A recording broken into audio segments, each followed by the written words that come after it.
Hemos estado viendo 40 días en la palabra y hoy vamos a estudiar cómo estudiar un texto de la palabra. Y básicamente el secreto, ¿verdad?, de la Biblia o del estudio de la Biblia es simplemente hacer el tipo de preguntas correctas. Y entre más agarres un texto, tú agarras un texto de la Biblia, y entre más lo bombardees con preguntas, vas a ver cosas que tú no te imaginas que ahí estaban. Levante su mano, ¿quién de ustedes lee la Biblia? Empiecen a hacer esto. Empiecen a hacerle preguntas a esos pasajes de la Biblia. Los que nos ven en línea, empiecen a hacer eso. Agarren un pasaje de la Biblia, empiecen a hacerle preguntas a ese pasaje de la Biblia. Bombardéenlo con preguntas. Así que vamos a aprender nosotros también varios principios para nosotros poder estudiar un texto de la palabra. Vamos a aprender básicamente 4 principios, ¿verdad? Y que los van a ver en sus pantallas. Pero antes de entrar a los principios, acuérdense que estamos en la semana número 28 y esa es la fecha. Y ahí van a poner ustedes, ¿qué? Su nombre. Por favor, pongan su nombre. La fecha, y estamos en la semana número 28. Así que lo apuntan en su folleto, por favor. Así que vamos a empezar y vamos a ver cómo estudiar un texto de la palabra. Y vamos a ver esas 4 categorías, ¿verdad?, que se utilizan para estudiar un texto de la palabra, hacer un estudio de la palabra de Dios. Cuando ustedes agarran la Biblia, agarran un texto, y lo primero que hacen es observar. Lo segundo es interpretar. Hay una correlación y una aplicación. Y vamos a explicarlas cada una de estas partes. Así que lo primero que va a aparecer aquí es, cuando ustedes agarren ese pasaje de la Biblia, lo primero que van a hacer es una observación. Y en esa observación, ustedes van a hacer una pregunta. ¿Qué dice ese pasaje? Acuérdense, tengo que recordarles, entre leer la Biblia y estudiar la Biblia. Leer la Biblia es leerla, estudiar la Biblia es agarrar un lápiz como lo están haciendo ahorita ustedes. Y están empezando a escribir, a hacer notas. Eso es estudiar la palabra de Dios. Así que si solamente estás escuchando, nada más estás oyendo la Biblia. Así que vamos a aprender cómo estudiar la Biblia. Y lo primero que estamos haciendo es observar. ¿Qué dice la Biblia? Tú le preguntas a ese texto, ¿qué dice ese texto? El segundo paso del estudio de la Biblia, aparece en la pantalla, es la interpretación. Y allí es donde haces la pregunta, ¿qué significa? Lo van a apuntar en sus folletos. ¿Qué significa esta palabra? ¿Qué dice primero? Y la segunda es, ¿qué significa? Esa es la manera como nosotros estamos bombardeando un pasaje de la Escritura. Estamos sacándole las cosas que no se ven a simple vista. Ahora, la Biblia, cuando tú la lees, no necesariamente es lo que tú estás leyendo. No necesariamente es lo que tú estás leyendo. Porque la Escritura muchas veces se usan metáforas, analogías, se usan frases. Por ejemplo, le voy a poner un ejemplo. Usted escribe una carta ahorita, y le dice en la carta, me tomaste el pelo. Pero esa carta duró 1000 años por ahí y en 1000 años alguien la encuentra. Y resulta que alguien la encontró y leyó y Juan le tomó el pelo a Juanita. Puedes pensar después de 1000 años que la agarró del cuero cabelludo y la estiró o la hizo de esa manera, ¿verdad? Pero ahorita nosotros entendemos que tomarle el pelo a una persona es una broma, ¿verdad? Entonces, de eso se trata esto, que no exactamente como dice a veces la Escritura, quiere decir lo que yo estoy entendiendo.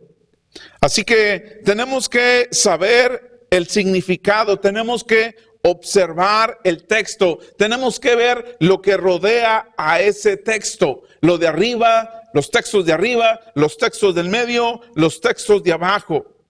Así que la pregunta que te hiciste primero es, ¿qué dice ese texto? Y la segunda pregunta es, ¿qué significa?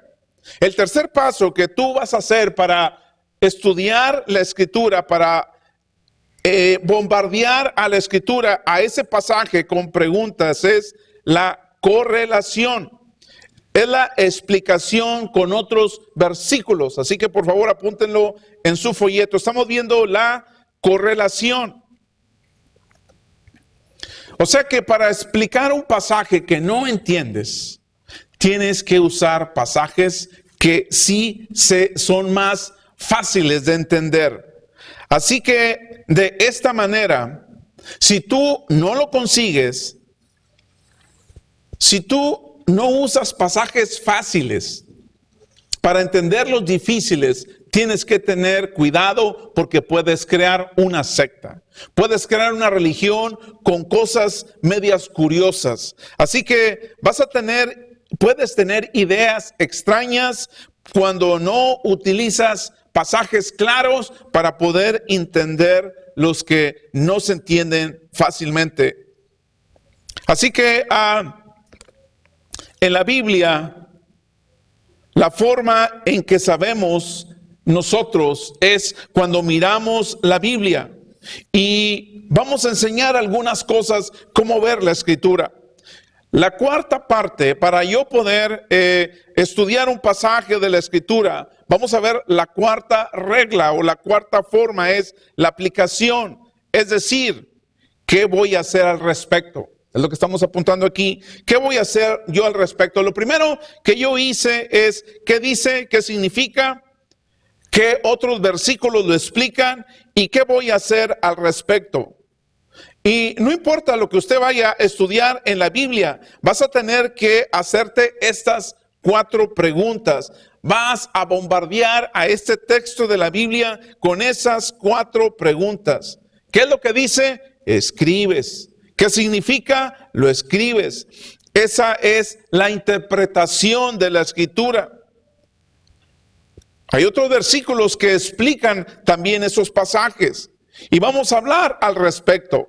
Ahora, vamos a entrar ahora sí de lleno cómo estudiar un texto de la palabra. Yo agarro la Biblia, ¿verdad? Y cómo nosotros vamos a estudiar un texto de la palabra.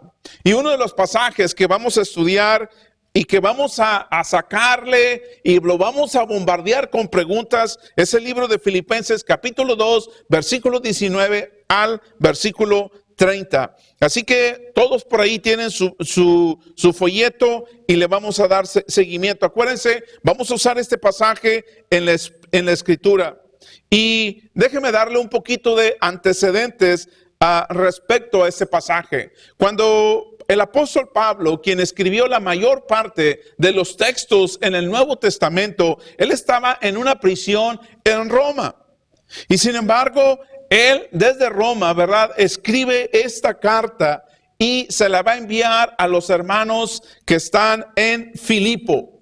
Acuérdense que el apóstol Pablo plantó una iglesia en la ciudad de Filipo y a los hermanos de Filipo le llamó filipenses. Plantó una iglesia en la ciudad de Galacia y a los hermanos de Galacia, en Gálatas, le llamó los hermanos en Galacia. Si hubiera plantado una iglesia en Iowa, el apóstol Pablo nos hubiera llamado a los hermanos iowanos. Les escribo esta carta, ¿verdad? Entonces, él de esa manera escribió esas cartas y se las envió a las iglesias de estas ciudades que él había establecido. Así que les envió la carta a la iglesia que estaba en Filipos. Era una comunidad griega, era una comunidad que no eran creyentes, eran gentiles. Así que vamos a tomar este pasaje. ¿Ya están listas? ¿Están listos? Filipenses capítulo 2, versículo del 19 al 30. ¿Qué dice la Escritura? ¿A quién le tocó? Espero en el Señor Jesús enviarles pronto a Timoteo para que también yo cobre ánimo al recibir noticias de ustedes. No tengo a nadie más que, como a él, se preocupe de veras por el bienestar de ustedes, pues todos los demás buscan sus propios intereses y no los de Jesucristo. Pero ustedes conocen bien la entereza de carácter de Timoteo, que ha servido conmigo en la obra del Evangelio, como un hijo junto a su padre. Puedes leer este pasaje y tú te puedes preguntar, pues, ¿qué tiene de profundo este pasaje? ¿Qué me puede enseñar? Pero este pasaje es una nota de agradecimiento. Es una nota tipo personal. De hecho, puedes leer este pasaje y decir, ¿por qué Dios lo puso ahí? Pablo, él está hablando acerca de sus amigos en este libro. Y su amigo es Timoteo. Y el siguiente es Epafrodito. Y les dice a los filipenses, ustedes me los han enviado a mí y ahora yo los voy a enviar de regreso. Hónrenlos, dice, cuando lleguen ahí. Parece que no suena como un pasaje muy sustancioso. No suena como si no, o suena como si no hubiera una profunda verdad doctrinal.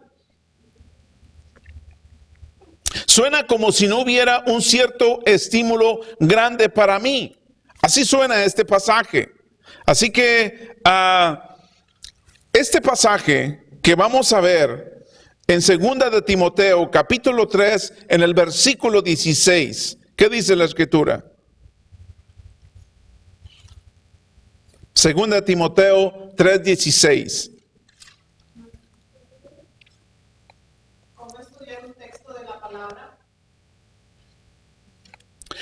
Vamos a ver este pasaje de 2 Timoteo 3:16. Dice, toda la Escritura es inspirada por Dios y útil para enseñar lo que es verdad. Y hacemos ver lo que está mal en nuestras vidas. O sea, la Escritura te va a enseñar a ti lo que está mal en tu vida. Así que este pasaje donde el apóstol Pablo está diciendo a estos amigos o compañeros de trabajo, Timoteo y Epafrodito, por cierto, ¿sabe qué significa Epafrodito? Epafrodito es una palabra griega que quiere decir de Afrodita. Y este amigo de Pablo, Epafrodito, era de esta ciudad donde ellos adoraban a esta diosa Afrodita. Y por eso a él le pusieron Epafrodito. O sea que Epafrodito, este amigo de Pablo, él venía del mundo gentil, de los griegos, del mundo pagano. Así que no era de una familia cristiana. Por eso es que le habían puesto el nombre de esta diosa que ellos adoraban. Pero él vino a Cristo, él se convirtió a Cristo. Y en este pasaje voy a enviar a estos jóvenes para ustedes, pero la Escritura dice que toda la Escritura es inspirada por Dios. Entonces Dios nos va a enseñar algo aquí en este pasaje. Si toda la Escritura es inspirada por Dios, en esta carta de agradecimiento, en estos pasajes de agradecimiento, Dios tiene algo para enseñarnos a nosotros. Un pasaje que no tienen ahí es Romanos 15:4, dice todo lo que se escribió en el pasaje se escribió para enseñarnos, a fin de que, alentados por las Escrituras, perseveremos en mantener nuestra esperanza. Así que, si tomas la Biblia y miras el libro de Filipenses, básicamente, hermanos, tomamos todo un bosquejo donde vamos a hacer estas 4 preguntas. ¿Qué dice? ¿Qué significa? ¿Qué otra cosa en la Biblia dice algo al respecto? ¿Y qué voy a hacer yo al respecto? Estas 4 preguntas son las que vamos a sacar de este pasaje de Filipenses capítulo 2. Vamos a aprender cómo aplicar esas 4 preguntas. Vamos a bombardear este pasaje que se mira tan simple. Vamos a bombardearlo con preguntas y vamos a sacarle carne, vamos a sacarle jugo. Así que la primera cosa que tú le haces a un pasaje es, primero, lo observas. Ya lo tienen apuntado en sus folletos los que nos ven en línea. Y la pregunta que te haces aquí, ¿cuál es? ¿Todos juntos? Otra vez, todos juntos, ¿qué dice la pregunta? ¿Qué dice ese pasaje? Primero lo observas, ¿verdad? Y tú puedes observar que Pablo tiene la intención de enviar a estos 2 hombres de regreso a Filipos. Es solo una observación la que tú vas a hacerle a este pasaje. No hay nada de complejidad aquí. No hay nada de espiritualidad tampoco. Es solamente lo que tú miras. Filipenses 2:19 dice, espero en el Señor Jesús enviarles pronto a Timoteo. En este versículo 25 dice, creo que es necesario enviarles de vuelta a Epafrodito. O sea que Epafrodito vino de esta iglesia de Filipos. Y dice, voy a mandarlo de nuevo a casa. Así que él dice que va a enviar a Timoteo y Epafrodito de nuevo a casa. No se oye nada sustancial, pero vamos a sacarle cosas a este pasaje. La segunda cosa que observo es que Pablo lo ratifica como modelos de conducta que merecen honor. Ya estamos viendo eso, ¿verdad? Modelos de conducta que merecen honor. O sea que Pablo respaldó a Timoteo y Epafrodito como modelos de conducta que merecen honor. Eso es lo que está diciendo en el versículo 20. No sé si aparece en la pantalla. ¿Qué dice? ¿Más fuerte? No tengo a nadie más como él. O sea que es posible que usted lea esto y puedas decirte, pues, ¿qué está diciendo Pablo aquí? ¿Qué significa eso? Pero si Pablo está diciendo que no tiene a otra persona como Timoteo y como Epafrodito, está diciendo mucho. Está diciendo que a estos 2 hombres los tiene en la letra A, en el lugar más alto de la lista. Son personas de confianza. No tengo a otros más como a estos hombres. En otras palabras, Pablo está diciendo que es el mejor cristiano que conoce. Y si Pablo lo está diciendo, no tengo a nadie más como ellos, como Oscar, el mejor cristiano, el mejor amigo como Juan, como María. No tengo a nadie más como a Dora. O sea, es verdaderamente un cumplido lo que Pablo está diciendo de estos hombres. Así que esto no es un asunto tan pequeño como se mira. No es algo tan simple. Ya estoy captando la atención de ustedes lo que estamos sacándole aquí. No tengo a nadie como a Timoteo. Y luego habla acerca de Epafrodito, dice en el versículo 29. ¿Qué dice en el versículo 29? Recíbanlo, honren a los que son como él. Honrenlo a los que son como él, hombres de honor como él. Estas personas, Epafrodito y Timoteo, son personas inusuales. No son personas, son personas únicas. Eso es lo que el apóstol Pablo está diciendo. Son personas dignas de honor. Es necesario que los sigan, que los honren. Más adelante dice como él. Y esta frase, cuando no hay nadie como él, cada vez que veas esta frase en las Escrituras, se usa 2 veces más adelante. Está diciendo, no tengo a nadie como él, como a Timoteo, como a Epafrodito. Honren a estos hombres. Son únicos en su especie.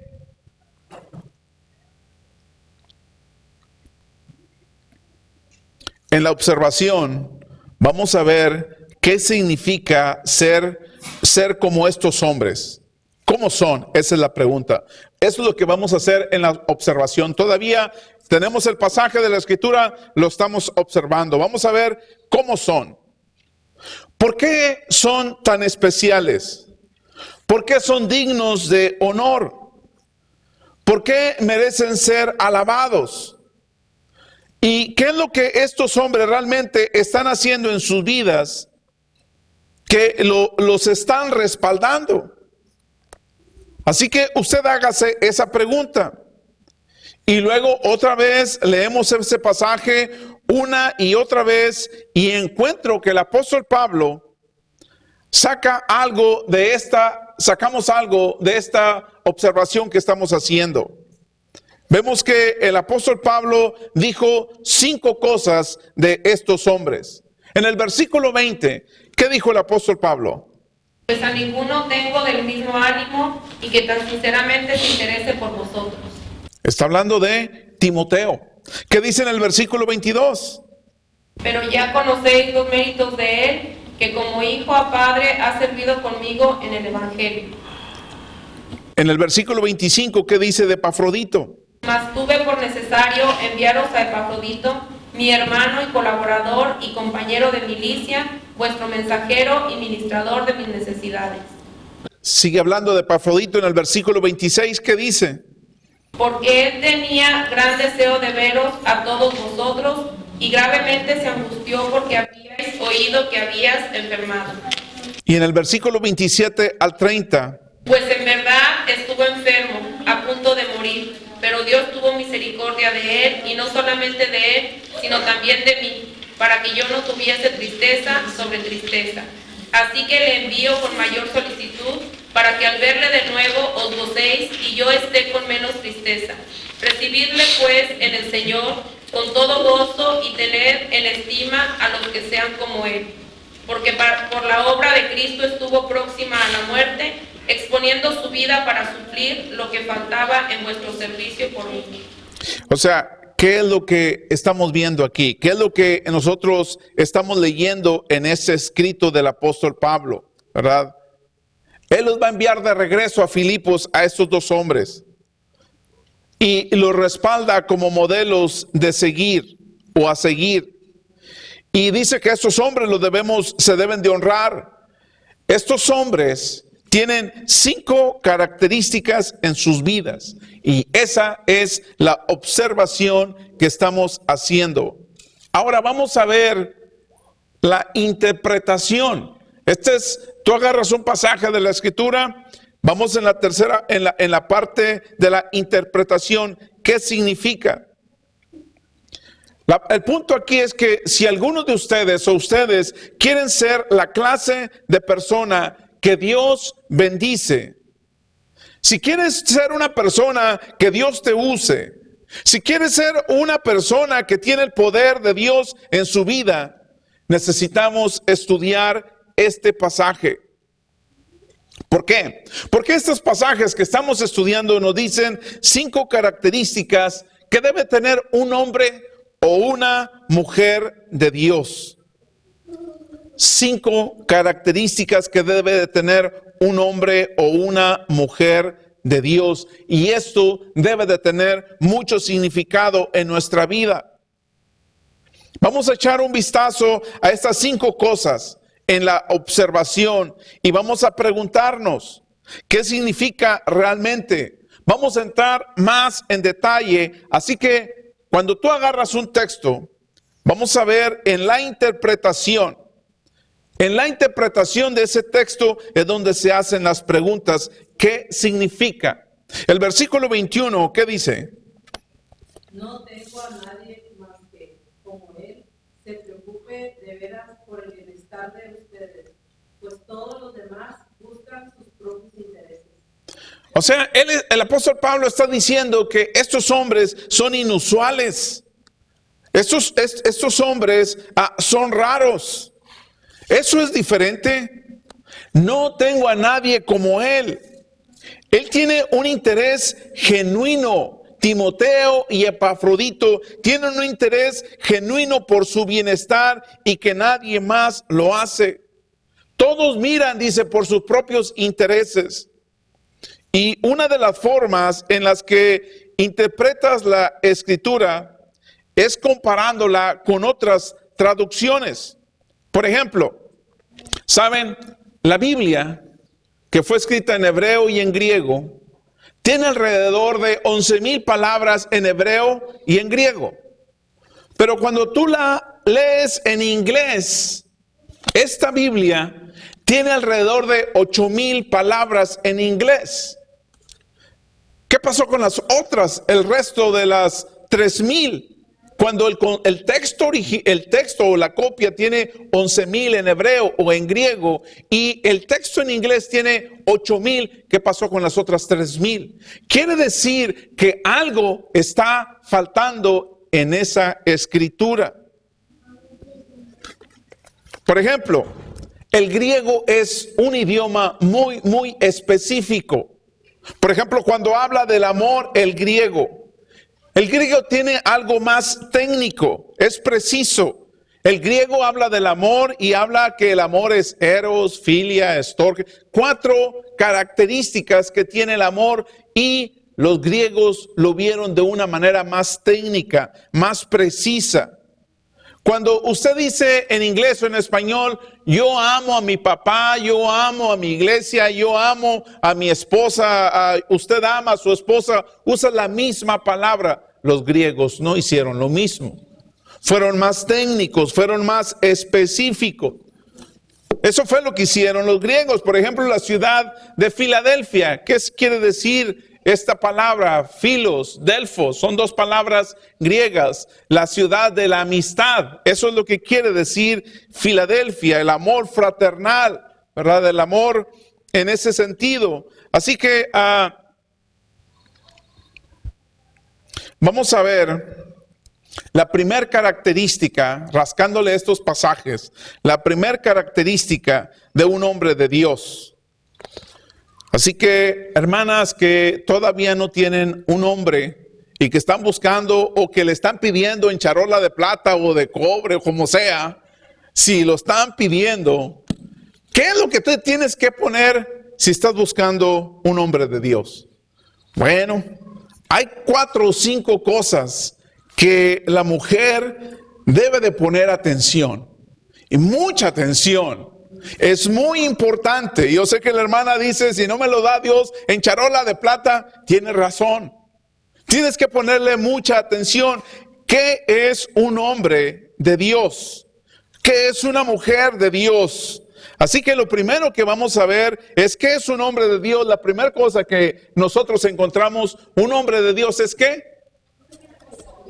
Cuidadoso, exactamente, porque todo en nuestra cultura te enseña acerca del egoísmo, a solo pensar en ti mismo. Así que, ¿cómo identificar a un hombre egoísta? Antes de que se metan con él, mujeres, ¿qué vas a identificar en este hombre egoísta antes de meterte con él? Cuando un hombre es egoísta, una de las cosas que hace es que nada más habla de él mismo. ¿Ya viste el sueldo que gano? Pues no le llega ni a los talones, me llega, ¿no? Y empieza, ¿verdad? Lo que tengo, lo que yo soy. A veces yo tengo green card, tú ni siquiera. Y empieza, ¿verdad? Eso es un hombre egoísta, hermanas. No se metan con él.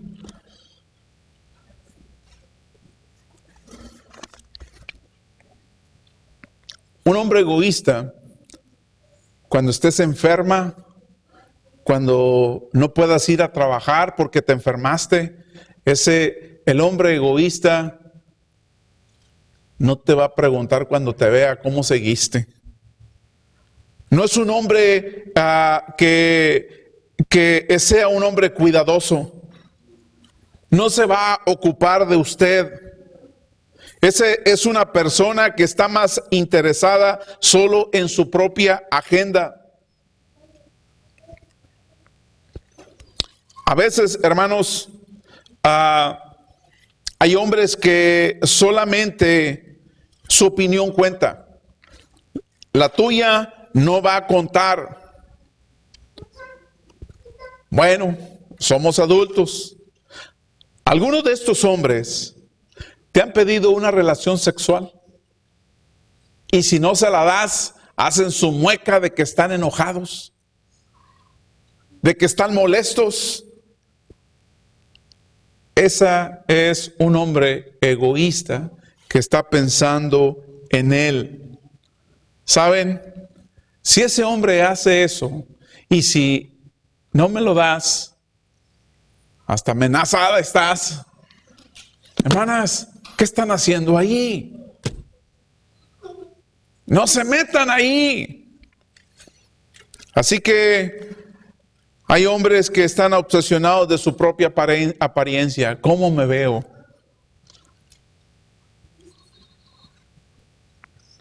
Y lo último, los hombres que nada más están pensando en ellos, hacen el desorden y luego te dicen, recógelo. Son hombres egoístas, no se metan, mujeres. La mayor capacidad en la vida es la seriedad en la vida. El número de personas confiables no van y vienen.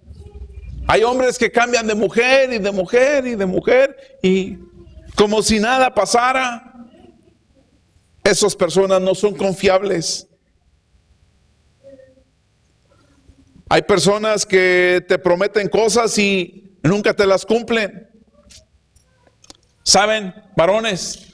Lo que se necesita hoy en día son hombres consistentes. Y este es el punto número 2 de hombres o de mujeres. Esta es la segunda característica de un hombre o de una mujer de Dios. Un hombre de Dios que dice es que consistente. ¿Qué es consistencia? Que prueba su confianza, que no sea insípido, que sea un hombre confiable, que usted sabe que ese hombre se va a ir al trabajo y no se va a ir a la barra o no se va a ir al Facebook con... Es un hombre consistente, es fiel.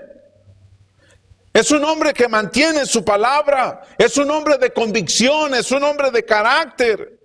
Esos son los hombres de Dios. ¿Saben cuál es la diferencia entre una convicción y una opinión? La opinión es algo que se va a discutir. Una convicción es por lo que vas a morir. Esa es la diferencia y es muy grande la diferencia. Los hombres de Dios no solamente son cuidadosos, también son consistentes. Son hombres confiables. Están comprometidos con la norma de Dios y son consistentes en sus valores. No son en el trabajo una persona y en la casa otra y en la iglesia otra. No, el hombre de Dios es el mismo en todos lados. Es consistente. ¿Qué dice el pasaje del versículo de Filipenses, versículo 25? Creo que es necesario enviarles de vuelta a Epafrodito, mi hermano, colaborador y compañero de lucha, a quien ustedes han enviado para atenderme en mis necesidades. Él ha trabajado y luchado conmigo. Así que aquí tenemos la tercera característica de un hombre de Dios. La tercera característica de un hombre de Dios es ¿qué? ¿Es qué? Colaborador. También lava la ropa, también lava los platos, también barre y trapea en la casa. Es un hombre colaborador, no es mandilón, olvídense de eso, no es mandilón, es un hombre que colabora. Aquí el apóstol Pablo está hablando de que son compañeros de lucha, son compañeros en la milicia. ¿Y saben por qué? Porque tenían y tenemos la misma batalla. ¿Quién es nuestro enemigo? Es Satanás. Así que nos apoyamos mutuamente, nos animamos unos a otros. Hay personas que usted puede ver y que te están diciendo, no tienes que ir a la iglesia, No tienes que tener un altar familiar en tu casa. No necesitas nada de esas cosas. Ese tipo de personas están pensando en ellos, porque en realidad todos necesitamos de todos. Saben, un hombre de Dios sabe cómo trabajar con los demás. Un hombre de Dios sabe cómo ser un jugador de equipo. No es difícil. Un hombre de Dios es social, es colaborador, es cuidadoso. Se da cuenta de las necesidades de otras personas y no solamente de las suyas. En este versículo 26 que leyeron por ahí, habla de Epafrodito y dice: los extraña mucho a todos y está afligido porque ustedes se enteraron de que estaba enfermo. O sea, estamos observando el punto emocional aquí. ¿Qué está pasando aquí emocionalmente? Aquí está una iglesia en Grecia llamada la iglesia de Filipos, que inició el apóstol Pablo, y él les está escribiendo esta carta, estando el apóstol Pablo en la cárcel, está escribiendo esta carta y les está diciendo: gracias por la ofrenda de amor que me enviaron. Pero ellos, estos hermanos de Filipo, necesitaban a alguien que les llevara esa ofrenda al apóstol Pablo, que estaba en Roma. Y no era un día, hermanos, eran meses. Y obviamente no había teléfono celular, no había aviones, no había barcos, no había carros, y había que caminar y, bueno, sí había barcos.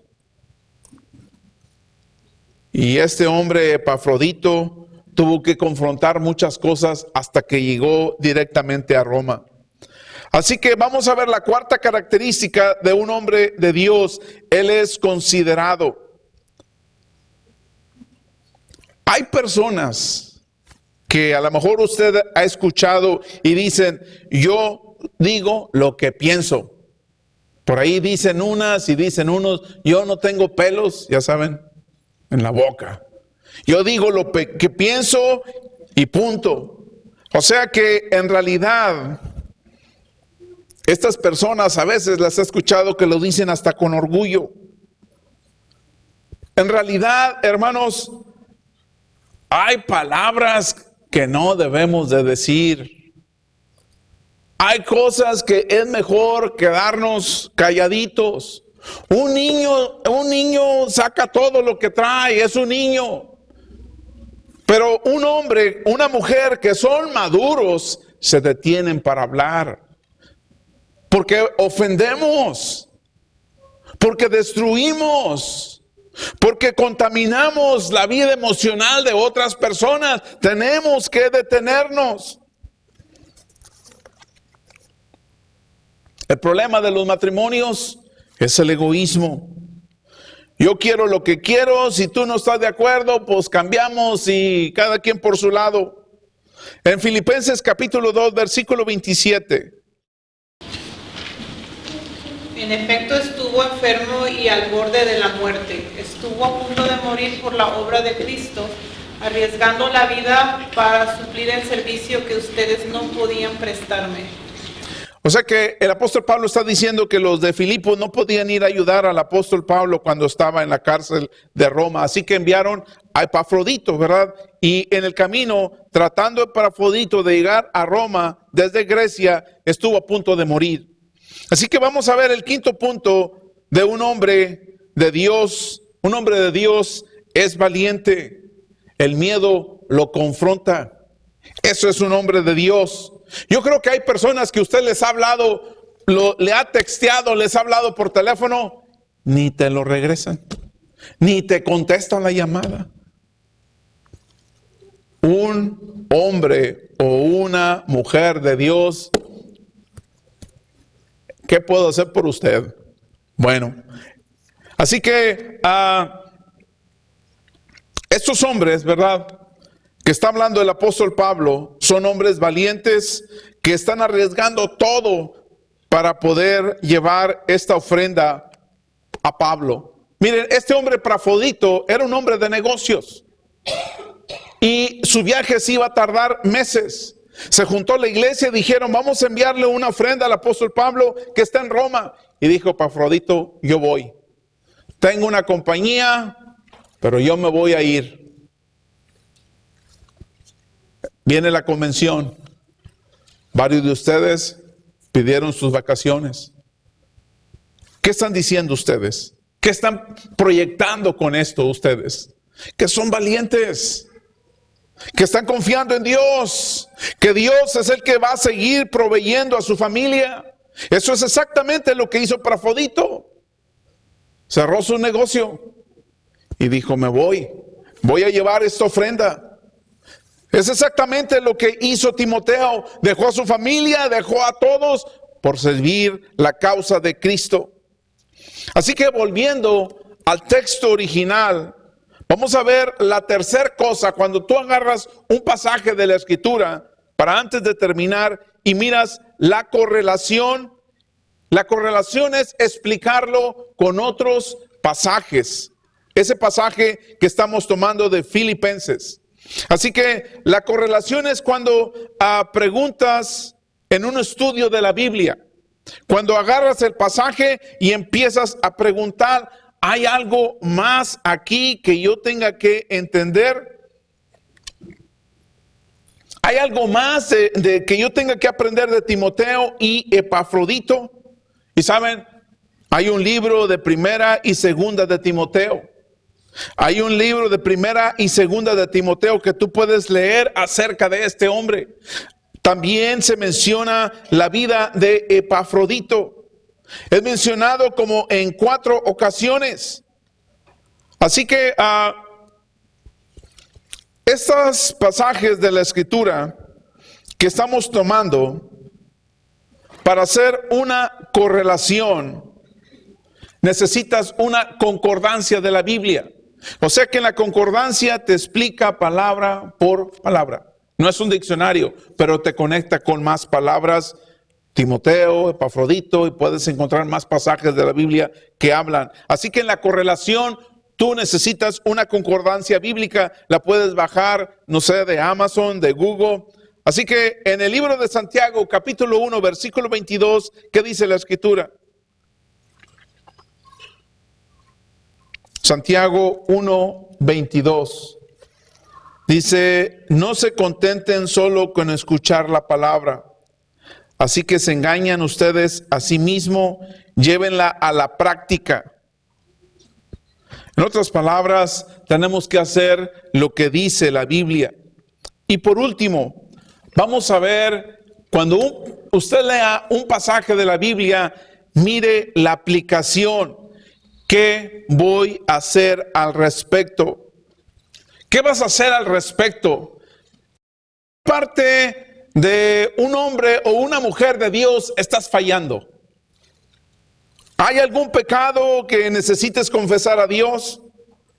¿Hay alguna actitud que necesites cambiar? ¿Hay alguna promesa que usted le está pidiendo a Dios? ¿Hay mandamientos o un mandamiento que usted no está obedeciendo? ¿Hay una mentira que usted está creyendo? Así que, primeramente, estos ejemplos que vimos, podemos aprender la aplicación.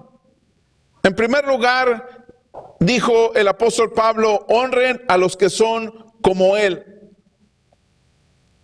Así que si usted conoce a hombres o mujeres que sean hombres de valor, hombres y mujeres sinceras, verdaderos, que no sean imitación, que no sean copias, que sean originales. Si usted conoce a esas personas, hónrenlos. Estaba hablando en la clase y les estaba mencionando de un hombre ya anciano y él me estaba platicando el precio que él pagó por la libertad que ahora usted y yo tenemos. Estoy hablando de los veteranos, de los que fueron a la guerra de Vietnam. Ahora están enfermos de la mente, enfermedades que acarrearon, y este hombre me estaba explicando de su problema. Dice, yo fui a la guerra. Dice, y como en esta parte del mundo hay mucha selva, Dice, teníamos los campos militares y por fuera, dice, como había tanta selva, tanta maleza, nos estaban matando muy fácil los enemigos. Entonces decidieron quemar toda la maleza alrededor de los campos militares para alejar al enemigo. Dice, pero nos enfermamos nosotros. Dice, ahora tengo estas enfermedades. Dice, mi primera esposa me dejó por la enfermedad que tengo. Y me enseñó, dice, mira, y ya es la única que me ha quedado. Dice, lo tenía en la cara, lo tenía en mi cuerpo. Son como unos tipos de llagas donde sus células que mueren, nuestras células se mueren cada 30 días y se restablecen cada 30 días las células nuevas. Pero en el caso de él, se mueren más rápido y ahí se quedan y se le va haciendo una capa. Dice, mi primera esposa se fue, me dejó. O sea, póngase a pensar usted, este hombre fue a este país y peleó por la libertad que ahora usted y yo tenemos. O sea, debe de tener un valor este individuo. Debe de tener algo en el que usted pueda confiar en esta persona. Esta nación sigue honrando a estas personas. Cuando usted mire un policía, un militar, ¿podemos hacer nosotros lo mismo? Déjame decirles, antes de terminar, que en la actualidad tenemos una cultura que idolatra a los famosos, a las personas que son superficiales. La cultura en la cual vivimos idolatra a las personas que no tienen profundidad. Y saben, son los que salen en las portadas de las revistas. Y millones de dólares ganan esas personas superficiales. Hoy en día se le tiene que pagar millones de dólares a los delincuentes en lugar de tenerlos en la cárcel. Hay tantos políticos corruptos que las personas, por diferentes razones, son a los que siguen. Se le llaman celebridades, y estas celebridades se casan, se divorcian, se vuelven a casar, se vuelven a divorciar, tienen una mujer aquí, tienen otra mujer acá, y son las estrellas de Hollywood. Y rentan las películas y los estás viendo. Hermanos, eso es lo que es nuestra sociedad actual. Necesitamos hombres verdaderos, necesitamos mujeres verdaderas. Y los necesitamos desesperadamente en esta sociedad que está perdiendo sus valores.